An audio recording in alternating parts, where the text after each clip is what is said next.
सभी का बहुत-बहुत नमस्कार और आपके सहयोग के लिए बहुत-बहुत धन्यवाद।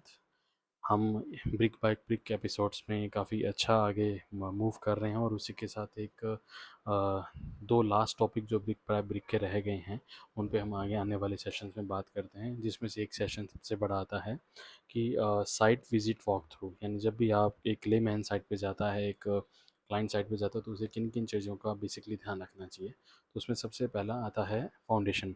फाउंडेशन के लिए जो सबसे बड़ी चीज़ है कि आपने जब कभी कॉन्ट्रैक्टर को आपने बोला है काम कराने के लिए, आपने सबमिट किया है, तो सबसे पहला काम जो होना चाहिए वो क्लाइंट की तरफ से सॉइल टेस्टिंग होनी चाहिए। सॉइल टेस्टिंग रिपोर्ट आने के बाद ही हमें ये फाइनलाइज़ करना चाहिए कि फाउंडेशन हमारी किस तरह की होनी चाहिए, और इस चीज़ के लिए हमें सिविल इंजीनियर को भी इंस्ट्रक्ट करना चाहिए। सेकेंडली उसे जाके देखना ये चाहिए कि जो प्लम्बिंग लाइन्स डाली गई है वो उनके अलाइनमेंट बिल्कुल सही हो, उनके डाया बिल्कुल सही हो एसडब्ल्यूआर लाइन्स के, उनका अलाइनमेंट, उनके जो वाटर लेवलिंग है वो अपने आंखों के सामने चेक करवाने के बाद ही उनको कनेक्ट और इंस्टॉल करा के और फिर फाइनली पीसीसी या डीपीसी में उसको पैक करना चाहिए।